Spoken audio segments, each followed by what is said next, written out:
जय हिंद साथियों, आप सभी का हार्दिक अभिनंदन है, हार्दिक स्वागत है। गणित शिक्षण की कई सारी चुनौतियों में हमने इस बात को देखा है कि गणित सामान्य तौर पर अन्य स्कूली विषयों से निश्चित तौर पर भिन्न होता ही है। जटिल प्रकृति मानी ही जाती है, संकल्पनाएं जो होती है, अवधारणाएं जो होती है वो थोड़ी जटिल होती है, ये हमको पता है।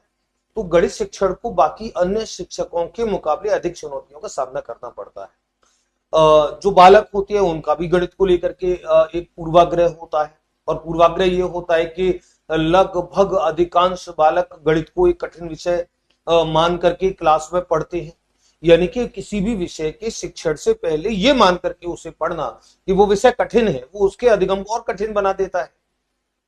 तो ऐसी कई सारी चुनौतियों में एक प्रमुख चुनौती होती है कि आप कक्षा के जो अलग अलग मानसिक स्तर के, बौद्धिक स्तर के जो बालक है, जैसा आप बोर्ड पे देख पा रहे हैं, पिछड़े और विमंदित बालक जो होते हैं, स्लो लर्नर या मेंटली रिटार्डेड बालक, और असाधारण और प्रतिभाशाली बालक, ये दो श्रेणियों में जो हमने विद्यार्थियों को देखा है। इन दोनों के गणित शिक्षण की अगर योजना जब हम बनाएंगे तो हमारी योजना के प्रमुख बिंदु क्या होंगे, और परीक्षा में इससे जुड़ा बड़ा अच्छा और बड़ा तार्किक प्रकार का प्रश्न जुड़ता है। तो वहां पर उस प्रश्न को समझने के लिए और सही विकल्प का चयन करने के लिए यह आवश्यक होता है कि आप इन दोनों प्रकार के बालकों की गणित शिक्षण की योजना से एक बार अच्छे से परिचित हो लें। वो आपके लिए बहुत जरूरी है। और एक बार जब समझ आपकी बन जाती है, फिर प्रश्न की भाषा कैसी भी, फिर प्रश्न की भाषा आसपास भी बनती है, तो आप सही उत्तर टिक करने में सफल होते हैं। तो हम लोग विद्यार्थी बहुत अच्छे से हम लोग इस बिंदु पे चर्चा करेंगे। कई सारे प्रमुख बिंदुओं को हम लोग देखेंगे। हम देखेंगे जो स्लो लर्नर है या मेंटली रिटार्डेड है, उनकी गणित शिक्षण की योजना में हमको कौन से बिंदु रखना चाहिए, और जो प्रतिभाशाली बालक है निश्चित तौर पर उनके शिक्षण की योजना का स्वरूप बिल्कुल इनसे अलग होगा। क्या स्थितियां हो सकती हैं, तो उससे हम लोग बात करेंगे। और सबसे पहले हम बात करेंगे विमंदित बालक जो है, विमंदित बालकों की शिक्षण की योजना में हम क्या क्या चीजों को शामिल कर सकते हैं। सबसे पहले आपको मैं एक संदर्भ से जोड़ता हूं, और संदर्भ ये है, आपको पता है कि सीसीई प्रणाली में जब बीएलए किया जाता है, आधार रेखा मूल्यांकन किया जाता है, बेसलाइन असेसमेंट, तो उसका उद्देश्य होता है कि वो उस कक्षा को बौद्धिक आधार पर दो समूहों में विभक्त करे। यानी कि बेसलाइन असेसमेंट जो होता है, मैं बीएलए की बात कर रहा हूं, और बीएलए ये मूल्यांकन वाले खंड में हम देखते हैं, मूल्यांकन वाले खंड में कि बीएलए आधार बेसलाइन असेसमेंट ये कक्षा के समस्त बालकों का किया जाता है, और इस उद्देश्य से किया जाता है कि आप अपनी कक्षा के अलग अलग बौद्धिक स्तर के बालकों की पहचान कर सकें। यह आकलन इस उद्देश्य से किया जा सकता है। तो पहचान करके अलग अलग बौद्धिक स्तर के बालकों की करना क्या होता है, आप उन्हें दो प्रकार के समूहों में बांटते हो, एक कक्षा स्तर के बालक और एक कक्षा स्तर से नीचे के बालक। तो कक्षा स्तर के बालक, कक्षा स्तर से नीचे के बालक, अगर सरल भाषा में इनको कन्वर्ट किया जाए तो प्रतिभाशाली बालक, कक्षा, मैं लिख देता हूं एक बार, कक्षा स्तर के बालक, कक्षा स्तर के बालक, और दूसरे होते हैं कक्षा स्तर से नीचे के बालक, कक्षा स्तर के नीचे के बालक। हम उस भाषा में बात कर रहे हैं जिस भाषा में सीसी हमको अलाउ करता है। सामान्य तौर पर अगर सामान्य संवाद की दृष्टि से देखें तो ये प्रतिभाशाली बालक है कक्षा की, और ये जो है ये वो पिछड़े बालक है या विमंदित बालक है, गधेड़े, उन सबको आपने एक समूह में रख दिया है। तो ये जो दो प्रकार के बालक होते हैं, इन दोनों प्रकार के समूह के बालकों के लिए आपको अलग अलग शिक्षण योजना बनानी पड़ती है। बीएलए का मुख्य उद्देश्य यही होता है कि आप कक्षा के अलग अलग बौद्धिक स्तर के बालकों का वर्गीकरण करके उन दोनों के लिए पृथक पृथक शिक्षण योजना बनाए। तो सामान्य तौर पर ये जो कक्षा स्तर के बालक हैं, इन्हीं को हम प्रतिभाशाली बालक की श्रेणी में मानते हैं। ये वो बच्चे होते हैं जिनको सारी दक्षताएं आती हैं, प्रतिभाशाली बालक होते हैं, और ये वो बालक होते हैं जो पिछड़े या विमंदित की श्रेणी में। और आपको पता है सीसी प्रणाली में इन दोनों की पृथक पृथक शिक्षण योजना होती है। तो सबसे पहली बात कि प्रतिभाशाली बच्चे जो कक्षा स्तर के, सीसी की भाषा में उनको कक्षा स्तर के बालक बोल रहे हैं, इन बच्चों की जो शिक्षण योजना का नाम जो होता है उस शिक्षण योजना का नाम होता है, शिक्षण योजना का नाम जो होता है वो होता है क्षमता संवर्धन शिक्षण योजना। क्षमता संवर्धन संवर्धन शिक्षण योजना।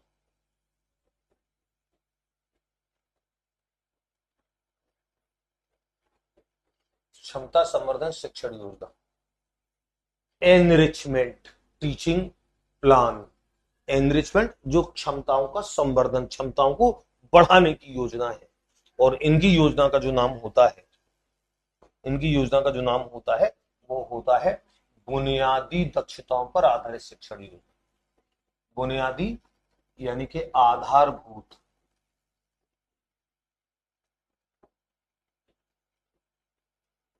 आधारभूत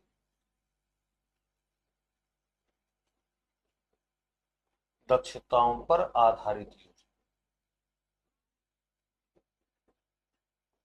तो इन बच्चों के लिए आप जो कक्षा स्तर से नीचे के बालक हैं, जो स्लो लर्नर हो सकते हैं या स्लो लर्नर से भी नीचे के हो सकते हैं, विमंदित कैटेगरी में हो सकते हैं, ऐसे बालकों के लिए आपको बुनियादी दक्षताएं, आधारभूत दक्षताएं, गणित के बेसिक्स पर काम करना पड़ेगा।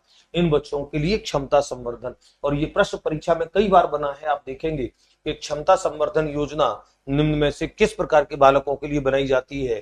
केवल प्रतिभाशाली, केवल औसत, केवल पिछड़े और उक्त सभी।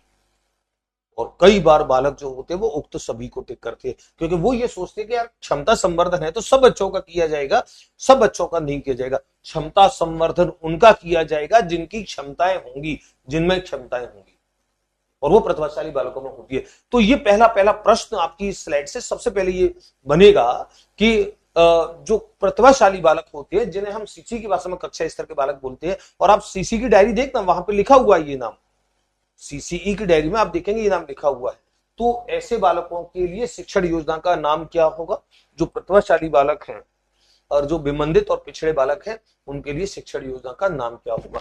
ये सबसे पहले आपको ये नाम जानना जरूरी होता है।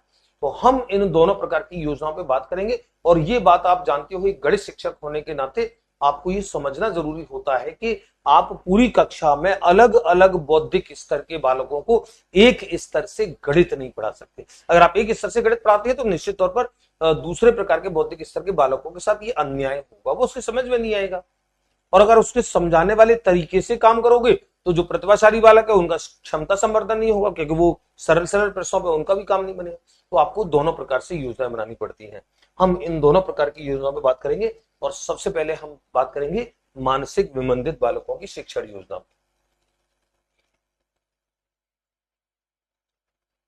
मानसिक विमंदित यानी कि मेंटली रिटार्डेड और पिछड़े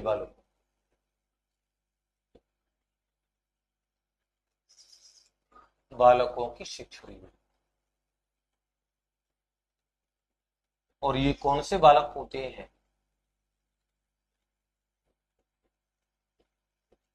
ये कौन से बालक होते हैं?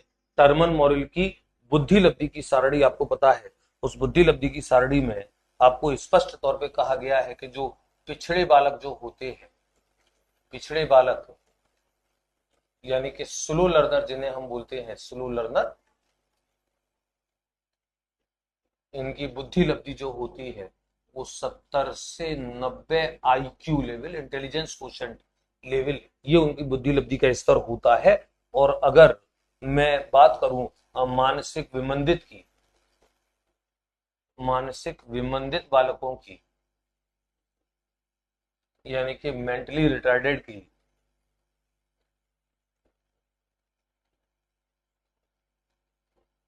मेंटली रिटार्डेड की, तो इनकी बुद्धि लब्धि जो होती है वो 70 से कम होती है,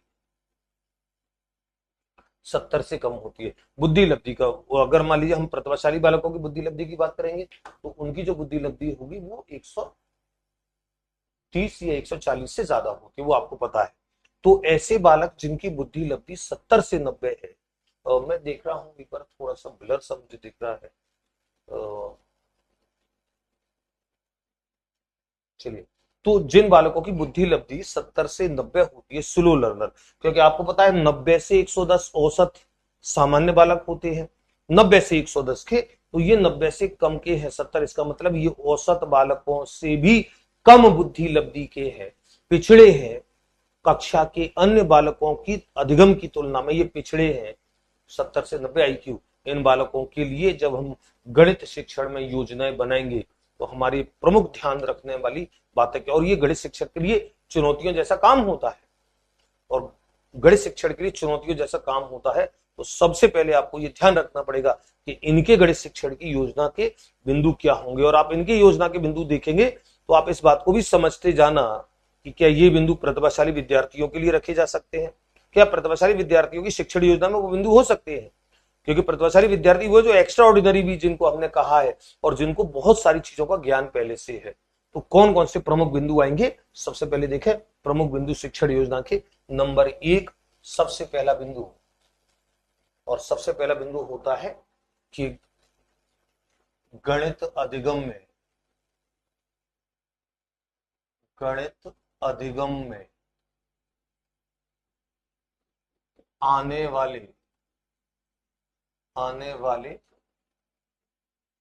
प्रमुख अवरोधकों को पहचानना।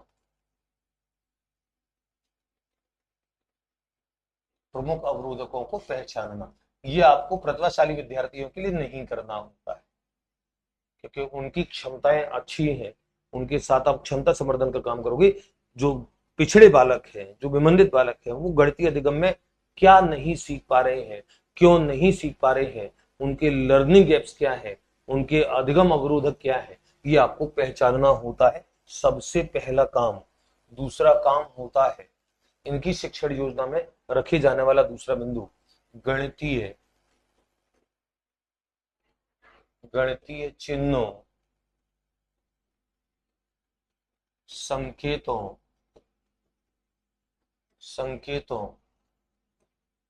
प्रतीकों, अंकों का ज्ञान कराना।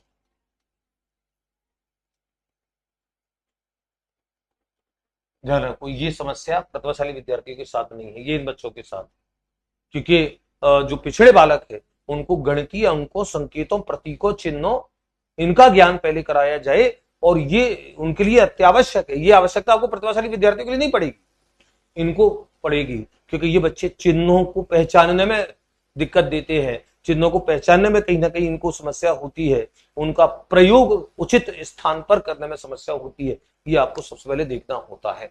तीसरा प्रमुख बिंदु, और जो तीसरा प्रमुख, मूलभूत संक्रियाओं,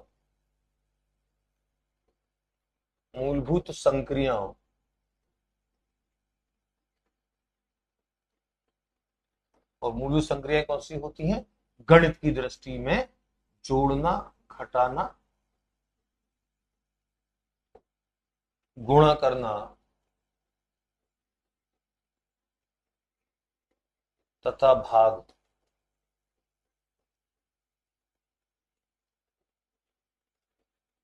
आदि पर दक्षता विकसित करना। और ध्यान रखो, ये सबसे बड़ी एक समस्या होती है इन पिछड़े बालकों के लिए, क्योंकि ये समस्या प्रतिभाशाली विद्यार्थियों को नहीं आनी है। उनको जोड़ना, घटाना, गुणा करना, भाग देना, ये समस्या उनकी नहीं है। लेकिन गणित अधिगम में अगर आप सबसे बड़ी समस्याओं पर अगर विचार करेंगे, तो सबसे बड़ी समस्याओं पर विचार जो करेंगे, वहां पर आपको ये प्रमुख एक समस्या के तौर पे आएगा कि बच्चों को जोड़ना, घटाना, गुणा करना, भाग देना ये बिल्कुल नहीं आता है। और ये जब तक नहीं आएगा जब तक बच्चे के अंदर गणनात्मक कौशलों का विकास नहीं हो सकता, वो बच्चा गणित के प्रश्नों को सामान्य तौर पर करने में हमेशा पिछड़ेगा। तो ये तीसरा योजना का बिंदु। चौथा बिंदु गणनात्मक कौशलों का विकास करना। जब आप बुनियादी दक्षताओं पर आधारित गणनात्मक कौशलों का विकास करना,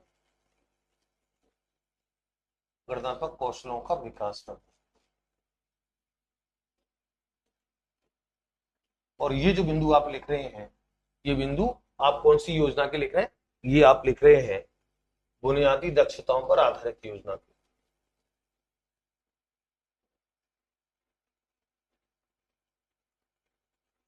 ये जो बिंदु है, ये बिंदु जो आप लिख रहे हैं, ये बुनियादी दक्षताओं पर आधारित योजना के बिंदु है। मैं लिख देता हूं, बुनियादी दक्षताओं पर आधारित योजना, जो कमजोर बालकों के लिए।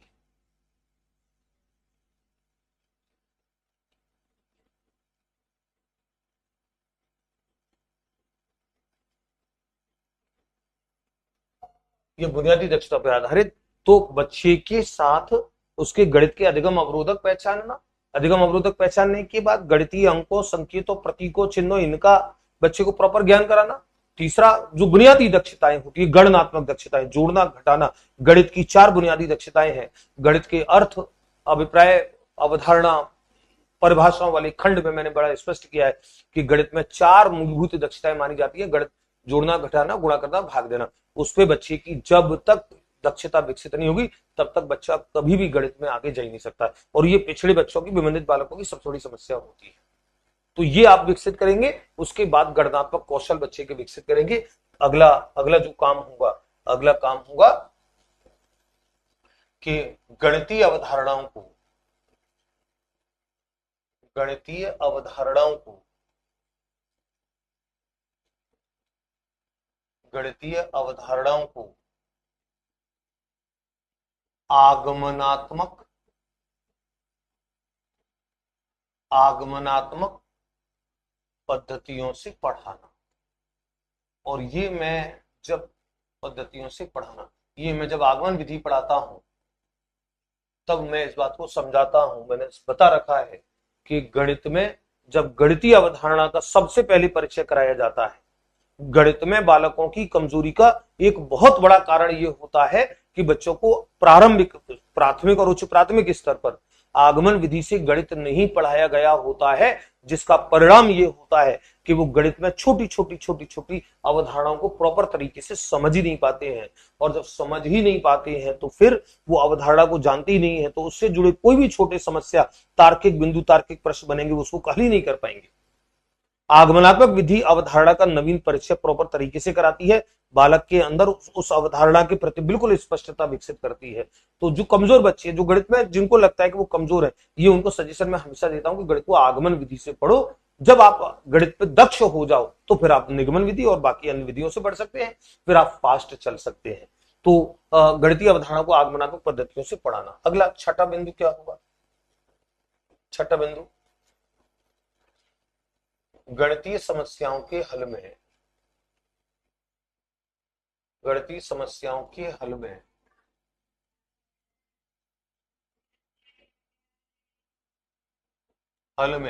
बालकों द्वारा, बालकों द्वारा की जाने वाली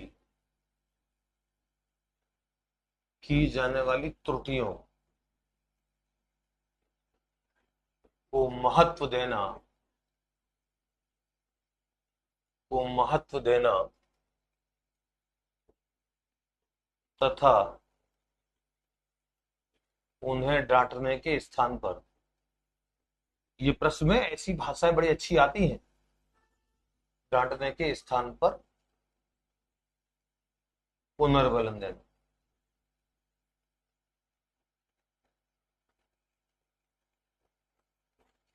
तो गणित के अधिगम में ये बात हमारी चर्चाओं में विशेष तौर पे जुड़नी चाहिए, और ये मैं प्रतिभाशाली बच्चों के लिए भी बोल रहा हूं और कमजोर बच्चों के लिए। ध्यान रखो, गणित अधिगम में त्रुटियों का बड़ा विशेष महत्व होता है, और गणित अधिगम में शिक्षाविदों ने, गणितज्ञों ने त्रुटियों को गणित अधिगम का प्रमुख आधार माना है, गणित अधिगम का प्रमुख आधार। और इस बात को कहा है कि एक बालक जो गणितीय अधिगम में, गणित की अवधारणाओं को सीखने में, हल करने में, समस्याओं के हल में त्रुटि करता है, तो ये अच्छी बात है, ये उसके ठोस अधिगम का प्रतीक है।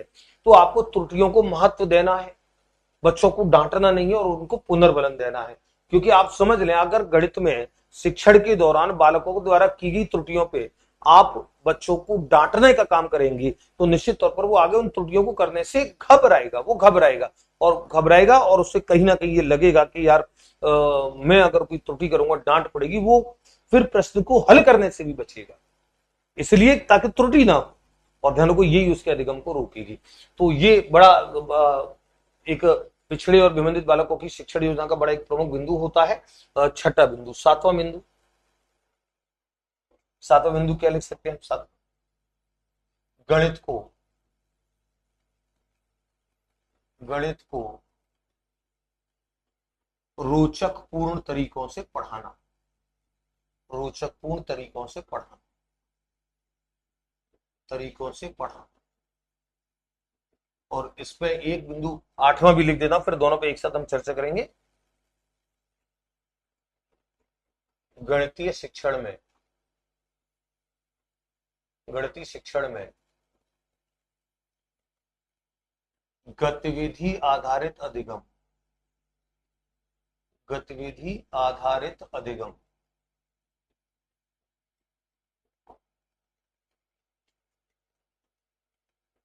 गतिविधि आधारित अधिगम पर बल देना। ये दो चीज है, यानी कि सबसे पहली चीज गणित को रोचकपूर्ण तरीकों से पढ़ाना। बच्चा गणित के प्रति पहले से पूर्वाग्रह से ग्रसित है, वो बच्चा गणित को देख करके वैसे ही घबरा रहा है। आप गणित को अगर जटिल विधियों से पढ़ाएंगे, अगर आप गणित को ये कह करके पढ़ाएंगे कि गणित बहुत कठिन है बेटा, ढंग से पढ़ना पड़ेगा, तरीके से पढ़ना पड़ेगा, गणित में मेहनत बहुत लगती है, गणित में अच्छे अच्छे फेल हो जाते हैं, आप बच्चों को ऐसे कई पूर्वाग्रहों से पहले से ही ग्रसित है और उनके पूर्वाग्रहों को पुष्ट करते हैं, निश्चित तौर पर बच्चा और ज्यादा घबराएगा। तो गणित को रोचक पूर्ण तरीके से पढ़ाएं, बच्चों को ये लगे ही नहीं कि वो गणित पढ़ रहे हैं, इतना मजा आए उनको, गतिविधि आधारित। इसीलिए मैंने इसका दूसरा वाक्य लिखा, गतिविधि आधारित अधिगम से पढ़ाएं। और गतिविधि आधारित अधिगम जहां पे बच्चे खेल खेल से, गतिविधियों के माध्यम से गणित सीखें और उनको ये चीज बड़ी रोचकता से उनको एक्टिव भी रखेगी और उनको सिखाएगी भी। और इसी में एक तीसरा बिंदु और जोड़ता हूं मैं, और वो तीसरा बिंदु गतिविधि आधारित कि गणितीय शिक्षण में, गणितीय शिक्षण में अधिकाधिक, गणितीय शिक्षण में अधिकाधिक, अधिकाधिक किसका प्रयोग करना? शिक्षण अधिगम सहायक सामग्रियों का प्रयोग करना, शिक्षण अधिगम सहायक सामग्रियों का प्रयोग करना,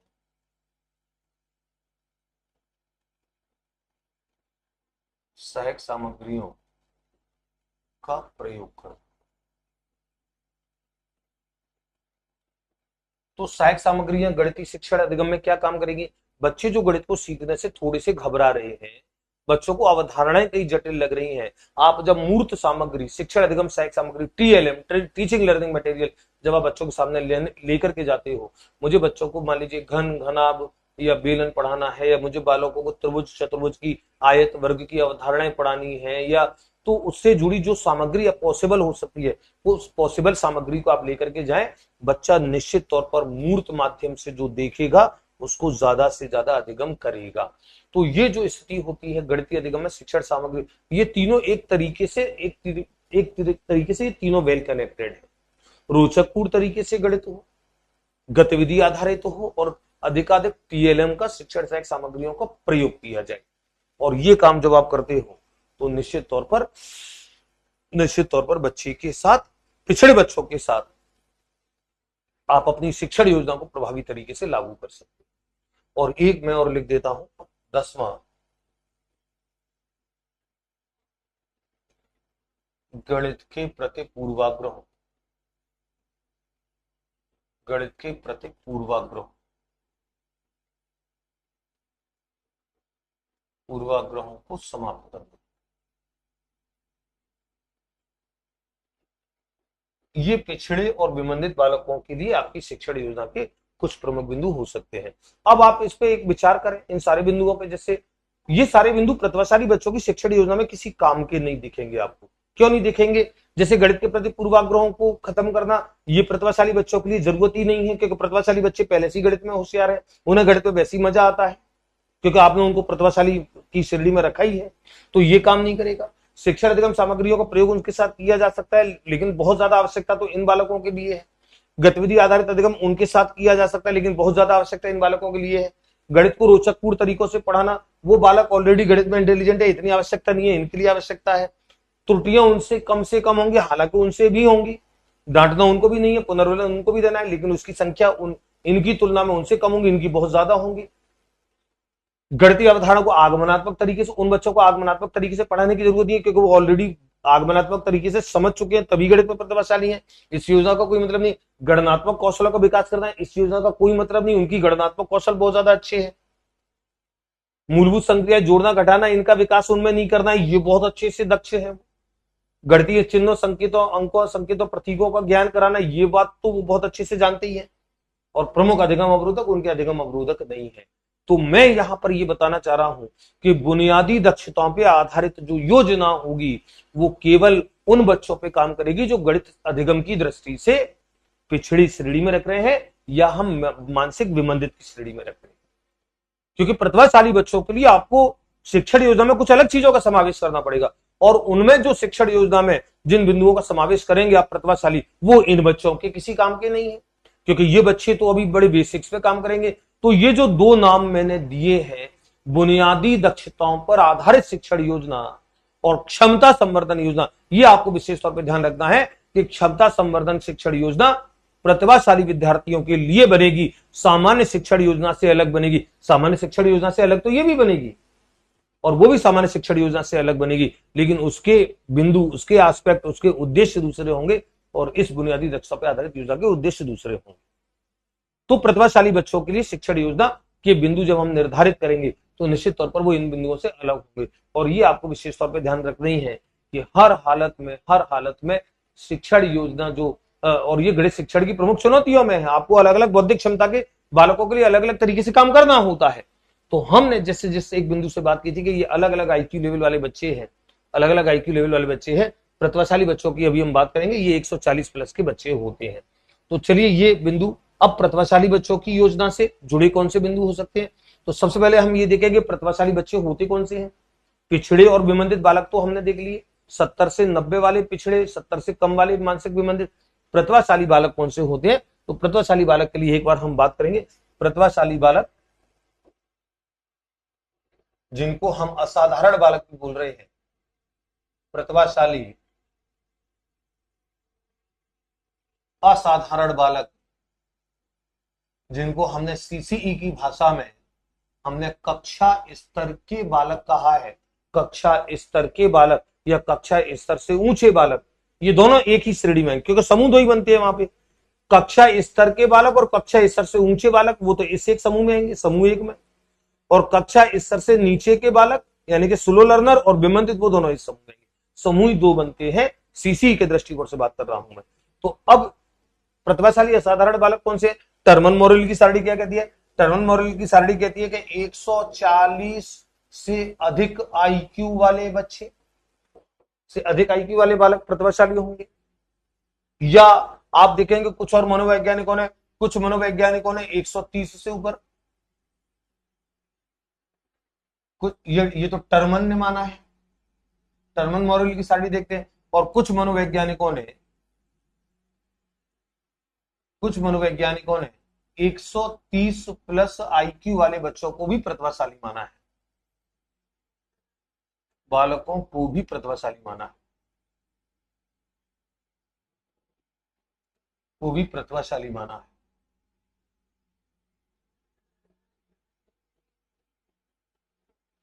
तो इन बच्चों की जिनकी बुद्धि लब्धि 140 प्लस है या 130 प्लस है, इन बालकों की शिक्षण योजना जब बनेगी तो ये बात आप बिल्कुल समझ चुके हैं कि इनकी शिक्षण योजना के बिंदु निश्चित तौर पर जो कमजोर बालक हैं, पिछड़े विमंदित बालक हैं, उनसे अलग हट करके आएगी। और ये प्रतिभाशाली बालक कौन से होते हैं, किन बालकों को प्रतिभाशाली माना जाता है, बुद्धि लब्धि के एक गुणांक के आधार पे, उस संख्यात्मक मान के आधार पर तो ये मान लिया, लेकिन कुछ प्रमुख परिभाषाएं, मैं दो प्रमुख परिभाषाएं आपके सामने प्रस्तुत कर रहा हूं जो प्रतिभाशाली बालकों को डिफाइन करती हैं। एक सिम्पसन और ल्यूकिंग की बड़ी प्रसिद्ध परिभाषा है, वो परीक्षा में कई बार आई भी है, सिम्पसन और साइकोलॉजी में भी आती है, मेथड्स में भी आती है। तो ये परिभाषा जो है प्रतिभाशाली बालकों के लिए, इस एक परिभाषा को आप एक बार देखें और ये परिभाषा क्या कहती है। उसके बाद एक परिभाषा देखेंगे हम कॉल्सनिक की। सिम्पसन और ल्यूकिंग क्या कहते हैं प्रतिभाशाली बालकों के लिए, प्रतिभाशाली बालक वे होते हैं जिनका केंद्रीय तंत्रिका तंत्र श्रेष्ठ होता है। केंद्रीय तंत्रिका तंत्र, सेंट्रल नर्वस सिस्टम, और ध्यान रखो जिन बच्चों का सेंट्रल नर्वस सिस्टम अच्छा होता है, मेडिकल साइंसेज आपको कहता है कि वो उनका जो हर चीज की जो कैचिंग होती है, हर चीज को ग्रहण करने की क्षमता बड़ी तीव्र होती है।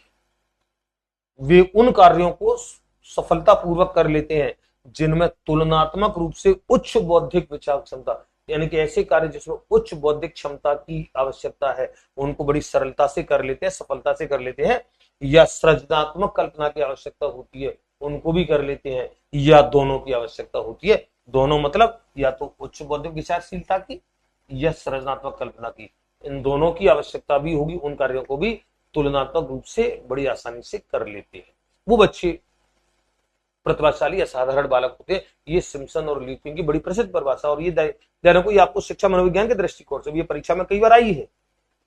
तो एक परिभाषा ये है, तो इसका मतलब असाधारण बालक प्रतिभाशाली बालक भी होंगे जो कठिन टास्क को कर लेते हैं जिसमें उच्च बौद्धिक क्षमता की आवश्यकता हो या सृजनात्मक कल्पना की आवश्यकता हो। एक और परिभाषा है, ये कॉल सनी की परिभाषा है। कॉल सनी की परिभाषा, कॉल सनी क्या कहते हैं, प्रतिभाशाली शब्द का प्रयोग प्रत्येक उस बालक के लिए किया जा सकता है जो अपनी आयु स्तर के अन्य बालकों की तुलना में कुछ योग्यताओं में श्रेष्ठ हो और समाज में महत्वपूर्ण योगदान देने में सक्षम हो। आप कक्षा में सारे बालकों का जब एक अध्यापक के तौर पर सूक्ष्म अध्ययन करेंगे, आपको यह प्रतीत हो जाएगा हर कक्षा में कि कुछ बालक ऐसे हैं जो अन्य बच्चों से ज्यादा श्रेष्ठ हैं, वो हर गतिविधि में हर काम में उनसे ज्यादा बेटर परफॉर्म करते हैं और जो कठिन टास्क है उन चुनौतियों को आगे लेने में बड़े सक्षम होते हैं, प्राय कक्षा में आगे की बेंचों पर बैठते हैं। आप साइकोलॉजी में जब आप देखते हैं प्रतिभाशाली बालक अलग अलग जो विभिन्न विशिष्ट अधिगमकर्ताओं की समझ, अलग अलग प्रकार के जो अधिगम करता है, वहां पे आप असाधारण यानी कि प्रतिभाशाली बालक, सामान्य बालक, औसत बालक, पिछड़े बालक, विमंदित बालक, विकलांग बालक, सबके बारे में जब आप अलग अलग पढ़ते हैं तो इनके कुछ लक्षण गुण बताए जाते हैं। प्रतिभाशाली बालकों के प्राय गुण होते हैं, प्राय फ्रंट बेंचर्स होते हैं, प्राय फ्रंट बेंच आगे की बेंचों पे क्यों बैठते हैं। लेकिन इसका अर्थ ये भी नहीं है, इसका वाइस वर्सा उल्टा सही मत समझ लेना कि जो आगे की बेंच पे बैठ गया वो प्रतिभाशाली हो गया। लेकिन प्रतिभाशाली बालक प्राय आगे की बेंच पे बैठते हैं। क्यों बैठते हैं? क्योंकि उनको चुनौतियां स्वीकार करना मंजूर होता है, क्योंकि अध्यापक जो पढ़ाता है, गणित का अध्यापक, एक तो गणित का अध्यापक वैसे ही अमरीश्वरी होता है और जब भी कोई सवाल पूछेगा तो वो आगे की बेंच वालों को पहले उठाता है कि तू बोल, तू बता, तू बता। तो ऐसे बच्चे आगे बैठना पसंद करते हैं जिनको ये मजा आता है कि सर हमसे पूछे और हम बताएंगे। लेकिन जिन बच्चों को हिचकिचाहट होती है वो बच्चे पीछे की बेंचों पे जाके सेट हो जाते हैं, उन्हें लगता है कि जैसे गुरुजी ने सवाल पूछा वो अपने आप को इधर उधर सेट करके और सवाल से बच जाएंगे, वो चुनौती को स्वीकार नहीं करना चाहते। तो आगे की बेंचों पर बैठने वाले बच्चों के बारे में ये माना जा सकता है कि उन्हें गणित में चुनौतियां स्वीकार करना, अध्यापक के सवालों को फेस करना, उनका जवाब देना, आगे आगे हाथ उठा करके देना। मैं तो जैसे गणित में क्लास में गणित पढ़ाता हूँ, मैं कई बार बड़ा बारीकी से बात करता हूँ। जब भी मान लीजिए मैंने कोई सवाल पूछा है तो बच्चे, मैं पूछता हूँ कि कौन बताएगा, तो हाथ खड़े करते हैं। तो कई बच्चे ऐसे होते हैं जो हाथ खड़ा करने में भी अपने हाथ को और ऊंचा करते हैं कि सर मैं। इसका मतलब उसके अंदर उस प्रश्न के उत्तर को लेकर के पूर्णता है, आत्मविश्वास है, वो बताने की क्षमता रखता है और वो हमेशा आगे की बेंच पे बैठेगा। ये कुछ लक्षण होते हैं। तो इन बच्चों के लिए, प्रतिभाशाली बच्चों के लिए जो शिक्षण योजना बनती है वो बनती है क्षमता संवर्धन शिक्षण योजना। ये बात मैं बता चुका हूं और इस प्रश्न को तो अच्छे से रट लेना कि क्षमता संवर्धन शिक्षण योजना जो होती है वो क्षमता संवर्धन शिक्षण योजना केवल और केवल प्रतिभाशाली विद्यार्थियों के लिए बनती है, प्रतिभाशाली विद्यार्थियों के लिए, सामान्य विद्यार्थियों के लिए नहीं बनती है। तो हम इस क्षमता संवर्धन योजना में कौन कौन से बिंदु रखेंगे, मैं एक बार लिखता हूं। क्षमता संवर्धन शिक्षण योजना है, क्षमता संवर्धन, क्षमता संवर्धन शिक्षण योजना प्रतिभाशाली बच्चों के लिए क्या क्या योजना में रखेंगे। तो अंक संकेत प्रतीक चिन्हों का ज्ञान कराना, इसकी आवश्यकता नहीं है। मूलभूत दक्षताओं का जोड़ना घटाना विकसित करना, इसकी आवश्यकता नहीं है। गणनात्मक कौशलों का विकास करना, इसकी आवश्यकता नहीं है। आगमनात्मक पद्धतियों से पढ़ाना, इसकी आवश्यकता नहीं है। ऐसी अनेक चीजें जो हमने वहां लिखी इसकी आवश्यकता नहीं है। तो इनके लिए क्या क्या आवश्यकता है? सबसे पहला बिंदु, सबसे पहला और प्रमुख बिंदु, सामान्य शिक्षण से भिन्न, सामान्य शिक्षण से भिन्न, सामान्य शिक्षण से भिन्न ऐसी शिक्षण योजना बनाना, ऐसी शिक्षण योजना बनाना बनाना जिसमें जिसमें गणित शिक्षण की जिसमें गणित शिक्षण की उच्चतर उद्देश्य उच्चतर उद्देश्य उद्देश्यों उच्चतर उद्देश्यों को ध्यान में रखा गया और इस बात को समझना है, यानी कि आप शिक्षण योजना जो बनाए रखा गया, यानी कि आप प्रतिभाशाली बालकों के लिए जो शिक्षण योजना बनाएंगे उसमें गणित के उच्चतर हायर उद्देश्य आएंगे, जो उच्च स्तर के उद्देश्य है। छोटे स्तर के उद्देश्य क्या होते हैं? बच्चा जोड़ना घटाना सीख जाए, बच्चे में गणनात्मक कौशल विकसित हो जाए, बच्चा अंकों संकेतों प्रतीकों को पहचान ले, ये छोटे उद्देश्य होते हैं। उच्चतर उद्देश्य होते हैं बच्चों के तर्क चिंतन, उनके प्रत्यक्षीकरण, ऐसी जो उच्चतर मानसिक योग्यताएं होती है, उनके आलोचनात्मक चिंतन, उनके अमूर्त चिंतन का विकास हो, तो ऐसे उद्देश्यों को ध्यान में रख करके शिक्षण योजना बनाई जाती है। तो गणित के निम्नतर उद्देश्यों को ध्यान में रख करके जो योजना बनेगी वो बुनियादी दक्षता में जाएगी। गणित के उच्चतर उद्देश्यों, जिसमें गणित के शिक्षण के जो उच्च उद्देश्य होते हैं उनको ध्यान में रख करके फिर शिक्षण योजना बनती है। ये सबसे पहला नंबर 2,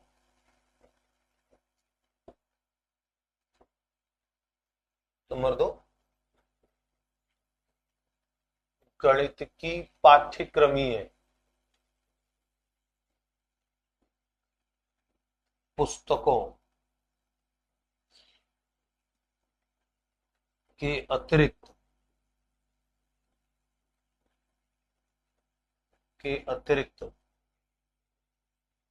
अन्य संदर्भ पुस्तकों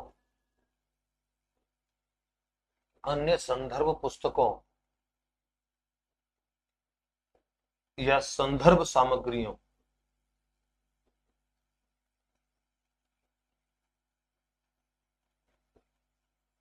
का शिक्षण में समावेश ये बच्चे प्रतिभाशाली हैं, इनको आप केवल पाठ्यक्रम की पुस्तकों से पढ़ेंगे, केवल सिलेबस की पुस्तकों से पढ़ेंगे, उसको तो उन्होंने निपटा दिया है। तो अब आपको उनके लिए अतिरिक्त जो है संदर्भ पुस्तक, जो अलग अलग रेफरेंस बुक्स हैं या रेफरेंस कंटेंट है, उसको आपको शामिल करना पड़ेगा, क्योंकि वो जो रेफरेंस कंटेंट है उसमें कुछ उच्च स्तरीय प्रश्न है, उच्च स्तरीय समस्याएं हैं, और ऐसे पाठ्यक्रम को हम कहेंगे विशेष पाठ्यक्रम, है ना, ये विशेष पाठ्यक्रम की श्रेणी में आएगा, विशेष पाठ्यक्रम की श्रेणी में आएगा। तो अगर मैं बोलूं कि अगर मैं केवल ये बोलूं कि विशेष पाठ्यक्रम का समावेश किया जाए, अच्छा विशेष पाठ्यक्रम आप कमजोर बच्चों के लिए नहीं ले सकते, उनको तो अभी सिलेबस वाले ही खंड पे काम करना है, आप उनके लिए उच्चतर उद्देश्यों को नहीं ले सकते, क्योंकि उन्हें अभी निम्नतर उद्देश्यों पर ही काम करना है। तो विशेष पाठ्यक्रम का प्रबंध करना, और विशेष पाठ्यक्रम में होगा कक्षा के सामान्य जो सिलेबस है उससे हट करके आप रेफरेंस बुक्स है, रेफरेंस कंटेंट है, उसको शामिल करें। ये प्रतिभाशाली विद्यार्थियों की शिक्षण योजना का एक बड़ा प्रमुख बिंदु होता है।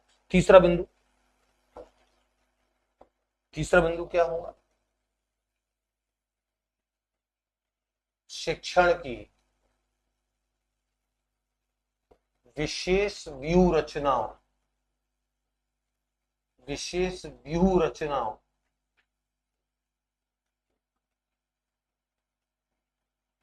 का प्रयोग करना, और विशेष व्यूह रचनाओं यानी कि व्यूह रचना स्ट्रेटजीज। तो शिक्षण की विशेष व्यूह रचनाएं, अब आपने उनके लिए कौन सी यूज की है? आपने उनके लिए सामान्य तौर पर आगमनात्मक पद्धति यूज की है, सामान्य तौर पर गतिविधि आधारित अधिगम यूज किया है, सामान्य तौर पर आपने उनको टीएलएम की, लेकिन इन बच्चों को इन चीजों की आवश्यकता नहीं है। इन बच्चों के लिए आपको विशेष शिक्षण योजनाएं बनानी पड़ेंगी, विशेष स्ट्रेटजी बनानी पड़ेगी, विशेष शिक्षण विधियों का प्रयोग करना पड़ेगा, जैसे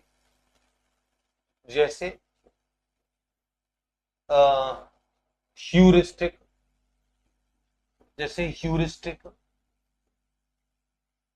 समस्या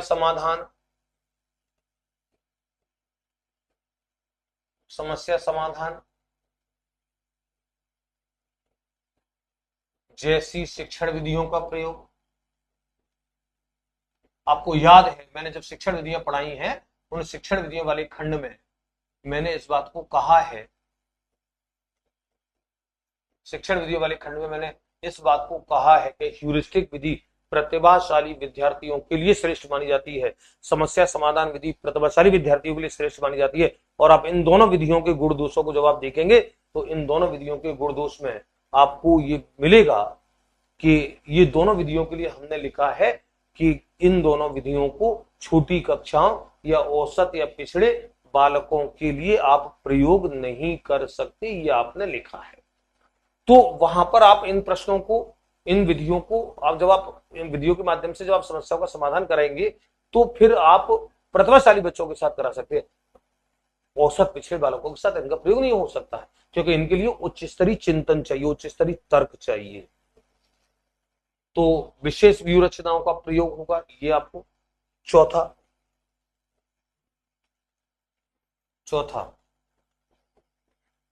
गणित शिक्षण के दौरान,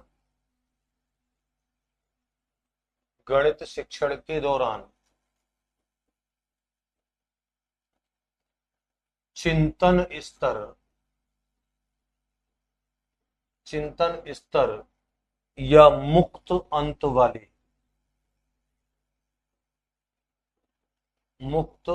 वाले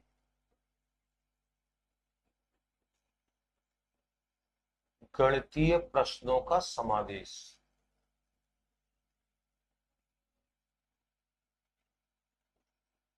ये आपको करना है।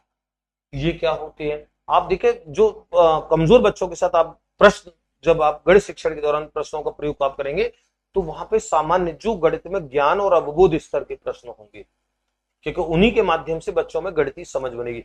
लेकिन ये बच्चे उस स्तर से ऊपर है तो इनको विश्लेषणात्मक संश्लेषणात्मक स्तर के प्रश्न दिए जाएंगे, चिंतन स्तर के प्रश्न दिए जाएंगे, जहां पे चिंतन हो। मुक्त अंत वाले प्रश्न कौन से होते हैं? जिसमें एक से अधिक प्रकार के उत्तरों की संभावना होती है, और एक से अधिक प्रकार के उत्तरों की संभावना में बच्चे को सबसे ज्यादा अपनी तर्क शक्ति, मानसिक शक्तियों का प्रयोग करना पड़ता है। ये काम वो पिछले बच्चे नहीं कर सकते हैं।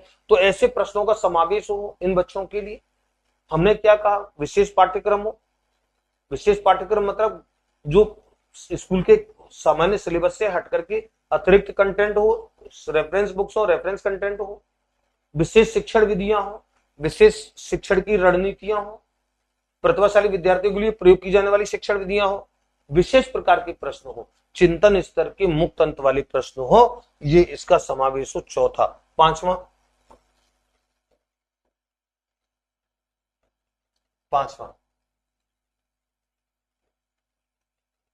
सह शैक्षिक गतिविधियों, सहशैक्षिक गणितीय गतिविधियों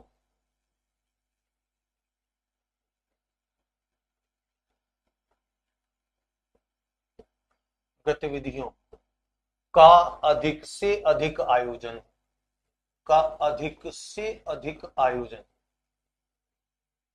और सहशैक्षिक गतिविधि अधिक से अधिक आयोजन कौन कौन सी गणितीय सहशैक्षिक विधि हो सकती है जिनका अधिक से अधिक आयोजन हो सकता है? जैसे जैसे मैं लिखूं, जैसे गणितीय क्विज,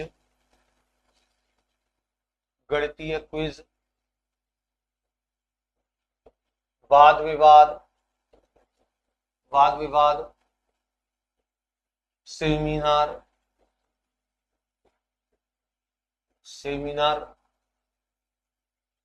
गोष्ठी, परिचर्चा आदि। आप गणित में ऐसे, अब अभी ये देखें, ये औसत और पिछड़े बालक, वो पिछड़े और मानसिक विबंधित बालक इन सारे कामों को नहीं कर सकेंगे, लेकिन आप गणित में ये उच्च स्तरीय गतिविधियां हैं, सहशैक्षिक गतिविधियां हैं, जो गणित के सामान्य शिक्षण से हट करके सहशैक्षिक गतिविधियों को तो हम वैसे भी जानते हैं। सहशैक्षिक गतिविधियां कौन सी होती है? जो सहशैक्षिक, जो शैक्षिक के साथ साथ चलती है, लेकिन उनका काम केवल मनोरंजन नहीं होता है, शैक्षिक के साथ साथ चलेंगे इसलिए सहशैक्षिक, लेकिन इनका काम उसी विषय के अधिगम में सपोर्ट प्रदान करना होता है। तो गणित में आप गणित की क्विज आप प्रयोग करते हैं, गणित में आप वाद विवाद गणित में आप रखाते हैं, जहां तर्क वितर्क की स्थिति होगी, जहां पे गणित में आप सेमिनार रखते हैं, जहां गणित में आप गोष्ठी रखते हैं, जहाँ गणित की आप परिचर्चाएं आयोजित करते हैं, वहां पे बच्चे अपने तौर से गणित की कुछ उच्च स्तरीय समस्याओं पे चर्चा करेंगे, चिंतन करेंगे, और फिर ये चीज जो है वो ज्यादा प्रभावी बनेगी। पांचवा, छठवां,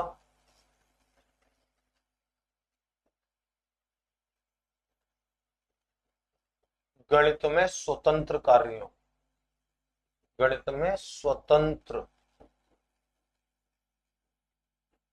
कार्य को प्रोत्साहित करना, गणित में स्वतंत्र कार्य को प्रोत्साहित करना।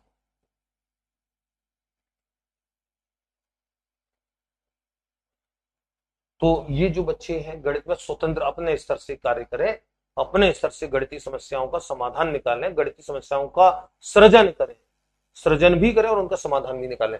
और ये जो सारी चीजें हैं, ये सारी चीजें प्रतिभाशाली विद्यार्थियों के एंगल से ही की जा सकती है। तो बालक गणित में ऐसी अनेक शैक्षिक गतिविधियों का प्रयोग कर रहा है, जहां पे सेमिनार हो सकती है, गोष्ठी हो सकती है, वाद विवाद हो सकता है, क्विज हो सकता है, ऐसी चीजें करे, स्वतंत्र कार्य करे, जहां पे गणितीय समस्याओं का सृजन खुद करे और उनका समाधान भी खुद खुद करे। तो स्वतंत्र कार्यों को प्रोत्साहित करना, जैसे जैसे नवीन गणितीय, जैसे नवीन गणितीय समस्याओं का सृजन, समस्याओं का सृजन, समाधान के नए तरीके, ये सब बालक स्वयं करे, समाधान के नवीन तरीके,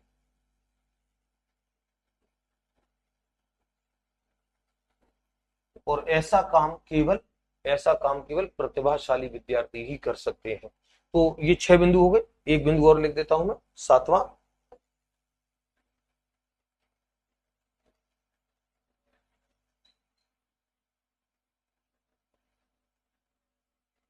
कक्षा कार्य, अभ्यास कार्य, गृह कार्य, गृह कार्य में चुनौतीपूर्ण चुनौतीपूर्ण समस्याओं, चुनौतीपूर्ण गणितीय समस्याओं,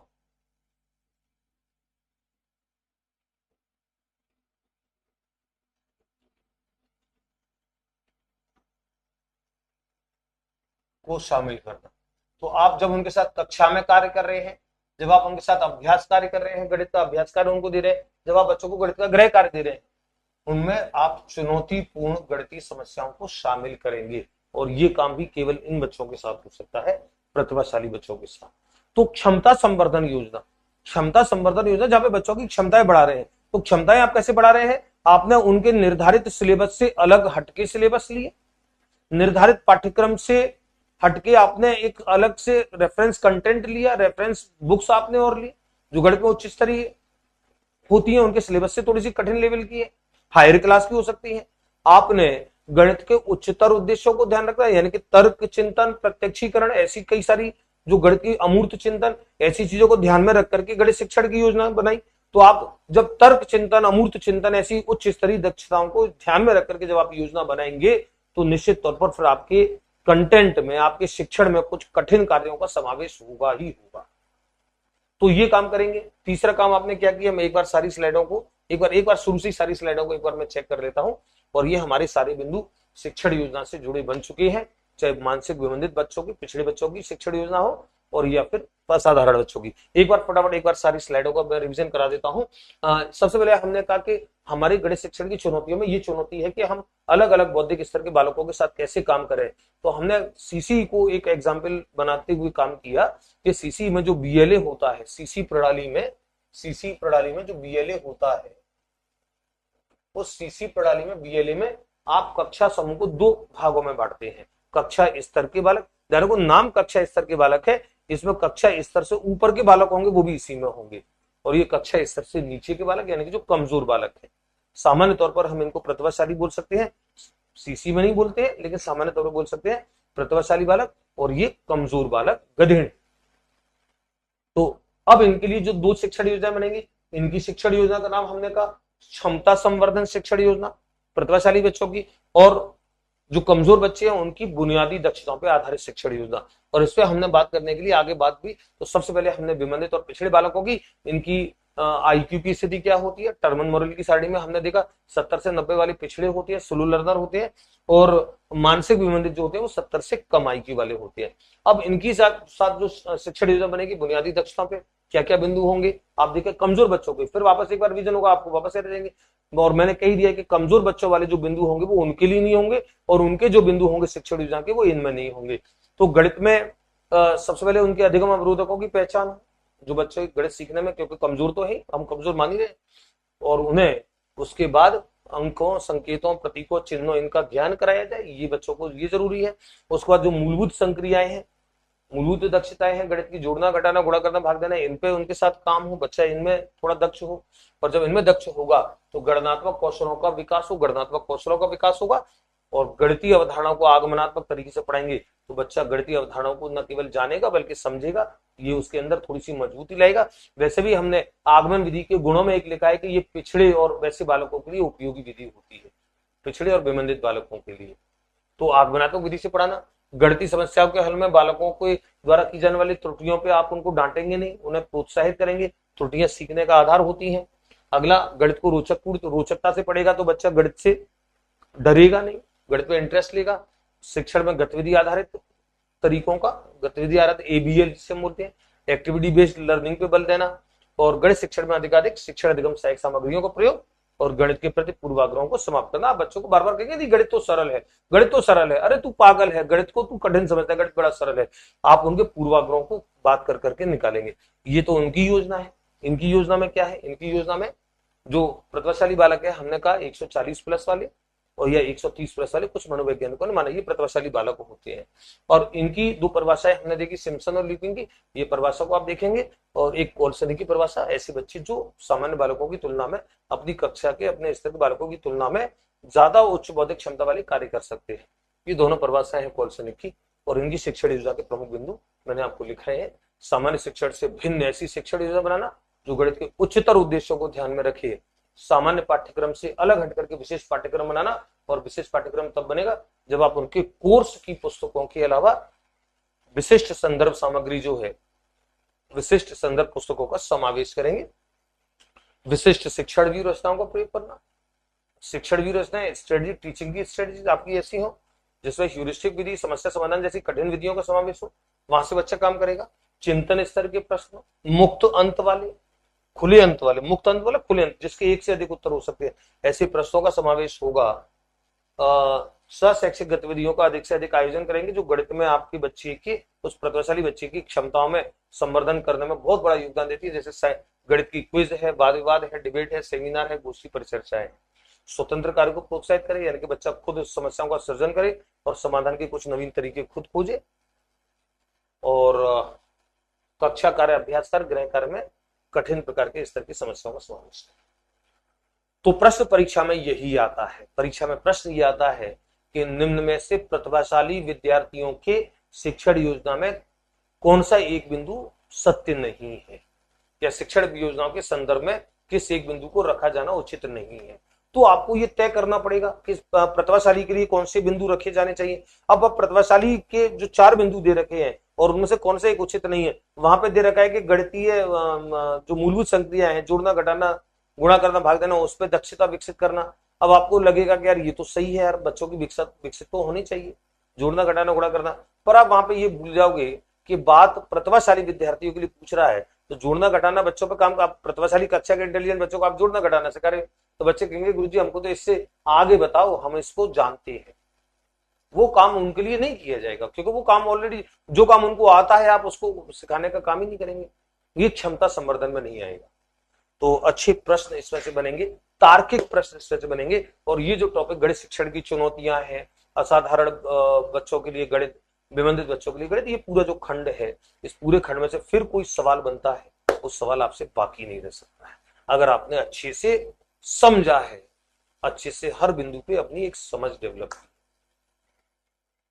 तो विद्यार्थियों अच्छे से पढ़ें, एक से अधिक बार वीडियो को देखा करें। जब अगर कोई तथ्य आपको समझना होता है, किसी बिंदु को समझना होता है, तो एक से अधिक बार भी आवश्यकता पड़े तो पढ़ो, एक से अधिक बार रिपीट, क्योंकि एक बार मैं फिर बोलता हूं, एक बार आपने सब चीजों को समझ लिया है, परीक्षा के सवाल आपके आगे आगे नाचते हैं, ये मैं गारंटी से बोल सकता हूं, दृढ़ता के साथ बोल सकता हूं, क्योंकि फिर उन प्रश्नों पे आपकी जो समझ, आपका विवेक जितना तैयार हो जाता है, फिर आपको दिक्कत नहीं आती। चलिए विद्यार्थियों, सिलेबस के अन्य खंडों पे हम लोग मुलाकात करते रहेंगे। जय हिंद, जय भारत।